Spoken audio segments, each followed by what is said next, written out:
Welcome everyone to this morning's edition of the Breakfast Club for Women Entrepreneurs. My name is Lynn Sock. Most of you pretty much know each other already. For those who are attending Breakfast Club for the first time, the format is pretty simple. We do the presentation for about 15 minutes or so. I do ask that during the presentation, if you have any questions, either put it in the chat or keep your question for afterwards, because the presentation itself is uploaded to our YouTube channel. So I try to keep it as clean as possible. After the presentation, feel free to jump in, ask questions. It's a real free-flowing type of Zoom.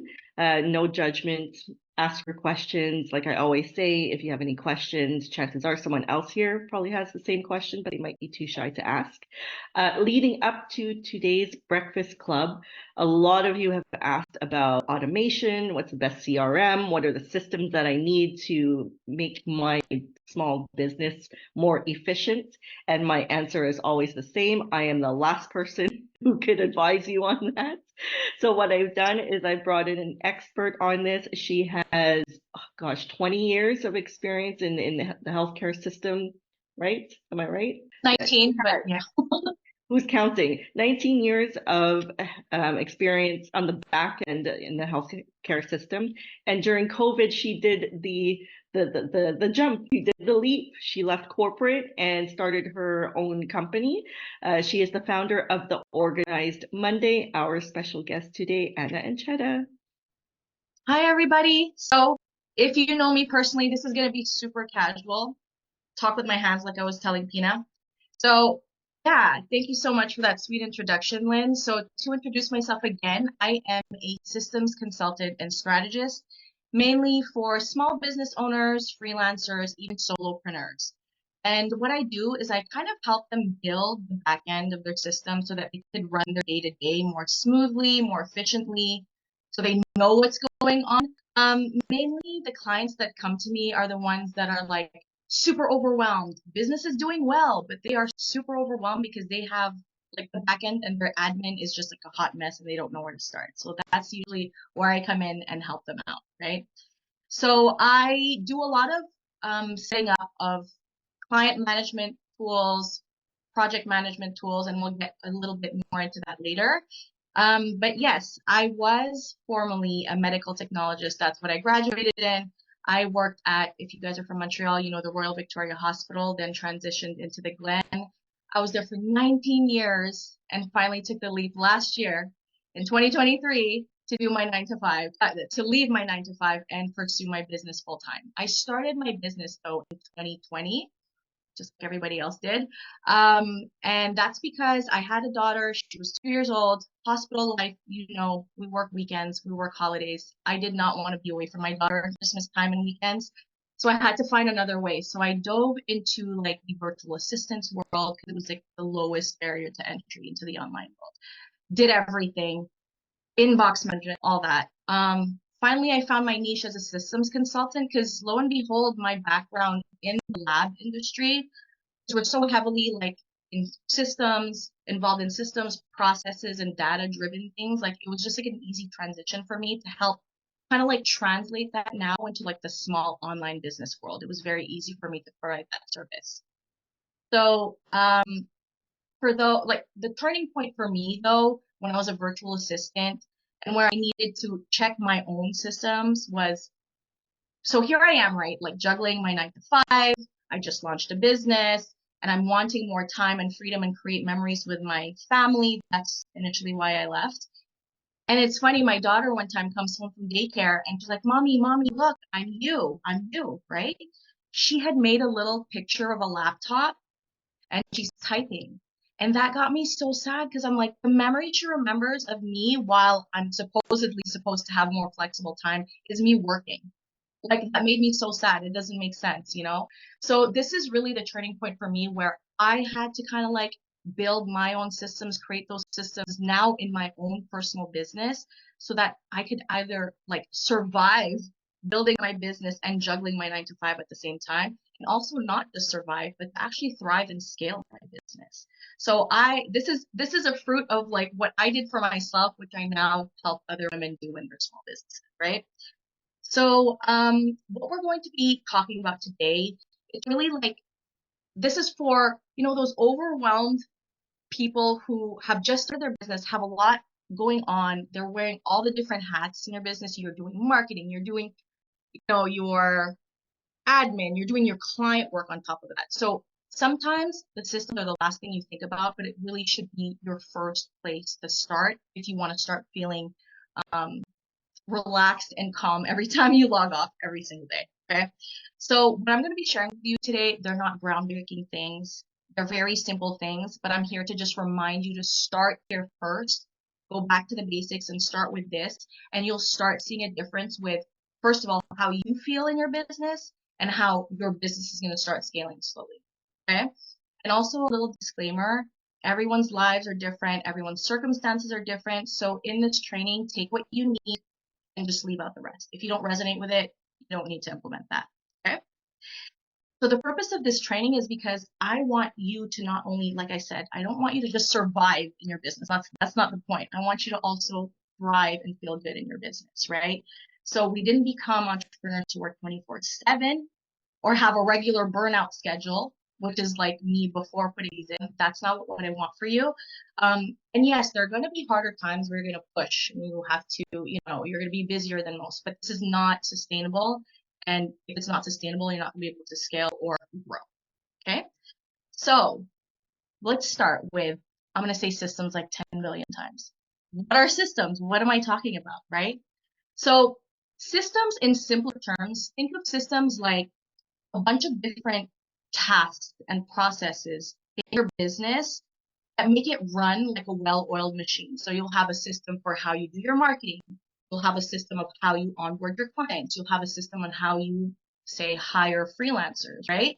So you need to have systems set in these different places. The goal is to have a system for each of these to be able to grow, okay? But what I'm going to talk about is where you're going to start. And so why they are important, I don't know if any of you have heard of James Clear's Atomic Habits, one of my favorites. I'm not gonna lie, didn't finish it yet. Did 1/3 and I'm already in love. It's like the type of book that I love, that I fall asleep to, okay? So he says that you do not rise to the level of your goals, you fall to the level of your systems. So no matter how many fancy goals you put out there for yourself, whether it's business or personal, you are not going to reach it if this is going to happen. Either if you don't have systems to support that goal, you're either not going to get to that goal, you're either going to get to that goal super slow, or you're finally going to get to that goal, you're going to be so burnt out that you're not really going to enjoy the fruits of your labor, right? So what was the point of that?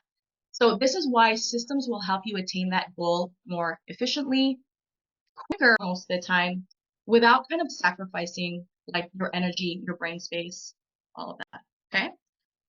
So the 4 systems that I'm going to be showing you today, the first one is kind of like the survive component, and it's a little bit a mix of personal and business as well. And I also put them in this order for a reason. So just keep that in mind. So the first system, you're going to laugh. You got to create your weekly schedule. Not in your brain, guys. You got to put it on a calendar. You got to put it on your Google Cal, Apple Cal, wherever where you can visualize it. Okay. So when creating your schedule, it kind of makes you visualize to see if you're putting too much on your plate. It also gives you a structure of when things come up, it's easier to move things along without missing the ball on certain things and not forgetting to move certain things, not missing certain parts of your business. Okay. So when it's out there for you to see, it's just easier to move around. Opposite to what we think when we create schedules and routines for yourself, some people get scared because they don't like the rigidity of it. But on the other hand, if you have it out there and set for you, just think of it as like a little template schedule. It can be changed anytime when something comes up. Nothing is set in stone. But when you have everything out there to see and something comes up, you're better prepared to be able to like shift those different events that are happening in your life without forgetting anything. Okay. So how to create your schedule. Does anybody do this actually? Just like raise your hand. Okay, I'm so happy. Okay, I was so sure everyone's like, yeah, I do that. But okay. When creating your schedule, start with your rest time. Don't start with all the business, blah, blah, blah. Start with your rest time, okay, guys? Because we have to work from a place of rest. You're not going to be productive if you're tired as heck and nothing's going to happen. Schedule your rest time first. Do it in this order. Then you can put in your time commitments. Think of us building our schedule right now on a Google Calendar because that's what I use. After you put in your rest time, put in your time commitments that you really have no choice. Then you're going to put in your home cleaning routine. I know it's very funny, but you're going to put that in there. Your home maintenance, when you do your groceries, when you do your meal planning, when you do all of that, put that in there. And you don't have to be cleaning an hour every day. I'm talking about like a 10-minute tidy, something to maintain your home. Okay. Then after that, that's when you're going to start putting in your business work time. Okay.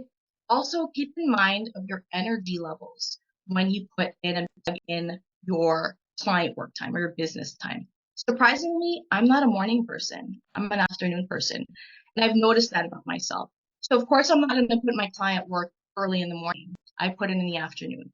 I do the mundane emails, all that stuff in the morning, but I do my client work in the afternoon. So keep that in mind and listen to your body. And as you create your schedules and plan your weeks, you're going to see what works and what doesn't. So you can tweak this like every week, especially if you're just starting out. Don't forget to put in time for your own business development. Put that in there too. If you need every Fridays to do your bookkeeping, learning, taking a course and you have to go in there and start learning your course. How many of us have actually purchased courses or certificates and we've never gone in there and actually went to learn it? That's me.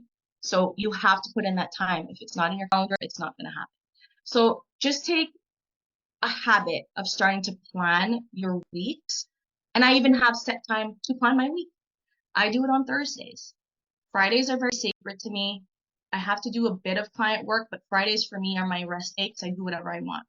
I don't want to be thinking about work on Saturday and Sunday. So I plan my weeks on Thursdays for the week after. Okay. So if you start doing this, it will definitely help because it's out of your head. Your schedule's out of your head. And you're not constantly thinking, oh my gosh, what do I do? What do I have to do? It'll be out there to see. You come in on Monday, you know exactly what you have to do the week after. Okay. So that's one. Number two, also create a morning and evening routine. I know, guys, this is not the systems that you were thinking of, but it's super important. Okay. Morning and evening routines. So the morning routine sets you up for the day mentally to prepare. And we're not talking about IG worthy, like 5-hour morning routines where you're putting your cream. That's not what I'm talking about.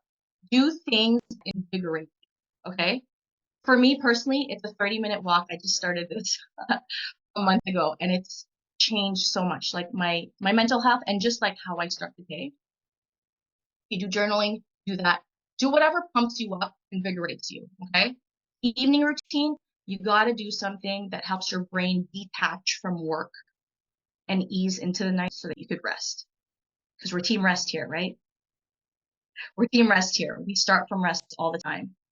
So you got to find some things in your life that calm you down so that you detach from work, okay? So create our morning and evening routines. It doesn't have to be the same one every single day.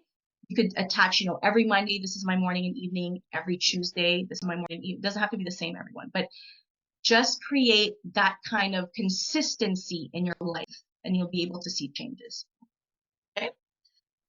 Now, so that's your homework, one of them. I'm giving you 4. Do your weekly mapping or weekly planning for the week after. Second one, this is where we get a little bit more techie. This is your task management system. It's just fancy to say how you manage your to-do list. I know we have a lot. We have them. They're there on the side burner. We maybe don't even check it. We're very easy to add to add tasks to our to-do list, but to actually go in there and do it, it'd be very daunting. So I'm going to teach you how to properly do that. So there is so much power, especially for me personally, in knowing what you have to do every day. Okay. I love logging in the morning, knowing exactly what I have to do for my business, for my clients. I don't want to think what I'm doing tomorrow. I don't want to have to think what I'm doing 3 days from now or a week. Okay. I just want to focus on the things I have to do today. You cannot do that if you do not have a project management tool or a daily planner at the least, at the very least. Okay. This all ties up with planning. Um, Having a task management tool, for me, my favorite is called ClickUp. I don't know if anybody's ever heard of ClickUp, but ClickUp is like an all-in-one digital tool. It has digital file system. It's like my link Bible. It's my resource center. It has my schedule, everything for my personal and business. Like I have recipes in there, just like I have my business tools in there. It holds all of that. It's the resource center where I can navigate easily and see things all in bird's eye view of everything, both personal and business. It's called ClickUp. I highly suggest looking into it. And if not, there's things like Trello. I'm sure you've heard of Trello, Asana, Notion. These are like in the same umbrella of project management tools. They're basically to get your tasks out of your head and into something, but they're not going to be forgotten. The reason why you want this is another favorite quote of mine. A productivity guru, David Allen, he came up with the get things done method. He says that the mind is for having ideas, but it's not for holding or storing them, right? The more brain space that you have, the more efficient you'll be in your work. So when you have to do the tasks that are floating in there, it's actually hindering your work. You're not doing your best job. You need to take those ideas, those tasks, everything out of your head and into a project management tool. Some people work pen and paper, and this is my thing with pen and paper. When you're a business owner, you want to think and make decisions of the business that you want later on, right? So if you're thinking about scaling, and if you're thinking about, okay, I might hire people, paper planner is not going to work. Paper and pen is not going to work. It's hard to collaborate on paper and pen, which is why I'm giving you insight now. If you are planning to grow later on and want to outsource later on, put all of these things in a digital tool. Okay. If you have any questions about ClickUp, I can definitely answer that later on. But that's the one that I personally use, and how I use it. I'll give you an example. I'm a freelancer. I juggle a lot of different clients. Okay. Each client has certain recurrent tasks and projects that I need to do for them. There's no way that I could possibly become by thinking about, not become, but there's no way that I could possibly not have it written down and know exactly what I'm doing every day if it's not in reference somewhere. Okay. So with ClickUp, what I have is I have a folder for each client, have all their tasks. They're divided into recurrent tasks and they're divided into like one-off, one-time tasks. I assign them due dates of when I want them to be done. And if it's recurrent, it actually recurs on its own. This is the automation that ClickUp has. And it is integrated with my calendar. So when I wake up in the morning and I open my Google Cal, I see exactly what tasks I have to do for that client and when I have to do it. And I don't have to think about it. And I literally plan this out. It could be part of my weekly planning. I do this and then I'm all set for the week after. I know exactly what I have to do every single day. I don't have to scour around like, oh my gosh, do I have to do this for client A and what do I have to do for client E? I used to miss deadlines because I didn't organize myself. And that's not a good look on your clients. You will not miss deadlines if you have something there to put you to remind you. You need reminders to do certain things for your clients, right? So you need tools like this to help kind of put guardrails on you and let you know what you have to do for that day. So ClickUp is really one of them. Like I said, a lot of people start with Trello. So I encourage you to just start looking at these tools and see how they could help you. And also to think about, make decisions based on the business that you want to have later on. Okay. So that is my my second tangible step for you is to look into ClickUp, Asana, Trello, see if that's something that could fit in your business right now, especially as a freelancer. I really, really highly suggest putting your tasks in there. It'll help you a lot. All right. This is another techie one. It's your client management system. So I'm pretty sure most of us juggle clients, or if not, even if you're brick and mortar, you have products that you need to like. There's some kind of onboarding process whenever you have a client. Okay. So my question to you is, if you get 20 or even let's say 200 clients tomorrow, are you really able to serve them consistently from A to B, give the same amount of service, same quality of service? Are you able to do that? Because if you're not, then you need to have a management system. Because the reason why is that the lead, when you have potential clients and the way that you onboard them, it's a reflection of your expertise, your professionalism, and your business. If they're not taken care of from the beginning when you're onboarding them, they're thinking, oh my gosh, how is my experience and how's the project going to go if the onboarding process was not good? You have to let them feel that they're taken care of from the beginning. And so implementing a client management system is super important because number one, when people rave about their client experience with you, they're going to talk about you to others, which is going to bring you referrals. What we want, right? That's what pays the bills. You want referrals. Number two, you want to be able to provide the same quality and the same consistency in taking care of your clients, even when you are not feeling well or you're off. You still want to provide that same service. So you need to systemize this and automate this so that it's less energy for you, but the experience with the client is still stellar. That's what you want. Okay. And tools. So a lot of people ask me what tools I like. For freelancers specifically and small business owners, HoneyBook and Dubsado are two things that have helped a lot. And examples of things that HoneyBook and Dubsado could do from the simplest thing, scheduling a discovery call or scheduling a meeting. Why are you going to email each other 10 million times? Are you free this day? Are you free this day? Oh no, I'm not free. That's like 3 days worth of emails. You could just send them a link where it'll have your availability because it's integrated with your calendar because we set up our calendar already, right?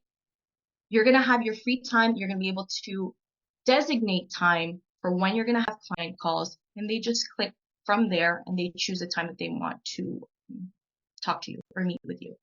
It takes 1 minute. These little mindset shifts of like making it easier for yourself. Sometimes you're like, oh, well, it takes me 5 minutes. Well, 5 minutes per client every day. And if you have 10 clients a day, that's a lot.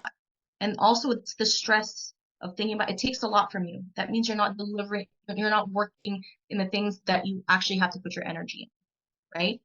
So HoneyBook and Dubsado are two. There are other ones. Those are the two that I work with mostly and that I have set up for my clients. There are other ones for bigger businesses, especially more like service providing, which is Pipedrive and Jobber.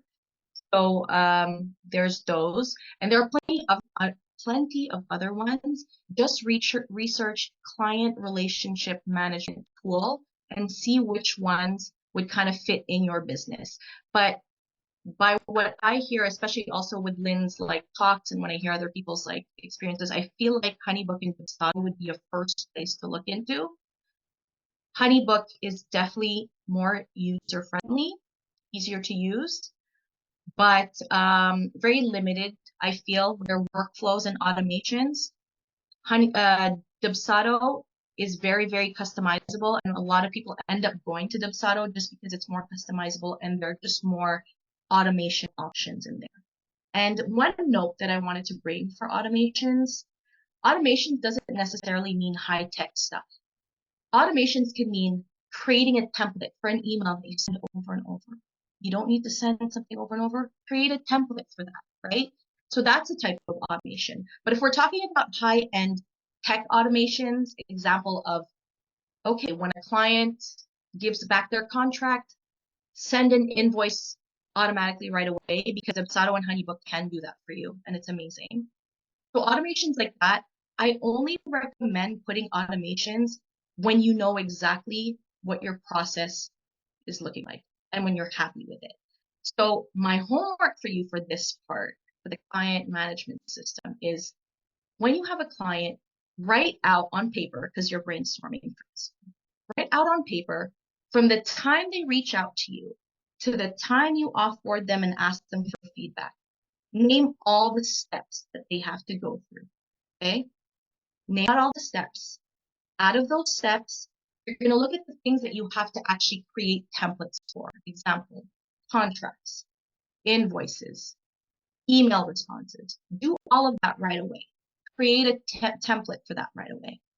A lot of people get scared with customization when it comes to automations, and I understand that. You could still customize these, but you don't have to start from scratch and rewrite them from zero. Okay? So you could customize them when it's time to get there, but you could at least start from, you have a starting point of where to insert the customization and stuff, but it'll already be done. So that's your homework for today, is really just map out and really think about, how do I make the client experience as simple, as efficient as possible for both the client and for myself. So that's where you'll start off with. And then that's actually what I do with my clients. We do that first. You can't implement something on a digital system if you don't know what your actual process is first. Then once that process is done, you can implement it yourself into one of those systems. Like I said, HoneyBook is pretty easy to set up. Dubsado takes a little bit more like elbow grease, but yeah, if you have any questions, I'm always here. So yeah, that's for your client management system. Okay. We're almost there. I think I want to make it less than 30 minutes. My last one, it's your marketing system. And the reason I put this at the end is because when your clients come in, when you start marketing, for sure your clients are going to start coming in, or pretty sure your clients are going to start coming in. And you need the first 3 to be able to be prepared for the work that comes along. Because once clients come in, it's harder to go backtrack and kind of like fix the admin stuff. So this is why I put the marketing system last, because you're anticipating clients coming in and you want to focus on the client work once your systems are built out. And so I also use my project management tool for my marketing system. So ClickUp, Notion. I'm sure people use pen and paper, but like I said, one day if you're going to have to outsource editing or outsource copywriting, you need to start putting it in a digital system right now. And so I'm sure you've heard about this too. I batch my marketing. I batch my content creation, right? So an example of how that looks like, it would be, my brain goes at 1,000 miles an hour. I have ideas all the time. The only thing that stays with me is my phone, right? So I actually have a brain dump area on my phone for all the content that I want to create. Be something if I get inspired. So I actually have just like a little note taker on my phone. I put all my content ideas in there. But I schedule in creating that content. So every Monday, I go into that brain dump list and I say, okay, what content do I want to put up in the next 2 weeks? I'm going to take those. Then on Tuesdays, I'm going to actually film or create the content for those ones that I want to work on. On Wednesdays, I'm going to do all the editing of the videos that I filmed the day before, right? And then on the Thursday, that's when I'm going to do like the caption and the copy for each of these pieces of content that I just created. And then Friday, I schedule them out. So your process might not be the exact same thing, but just to give you an idea, when you task batch, you kind of avoid context switching, which in turn you're more productive and more focused in doing one certain task, and you'll just do a better job. Honestly, you'll just do a better job.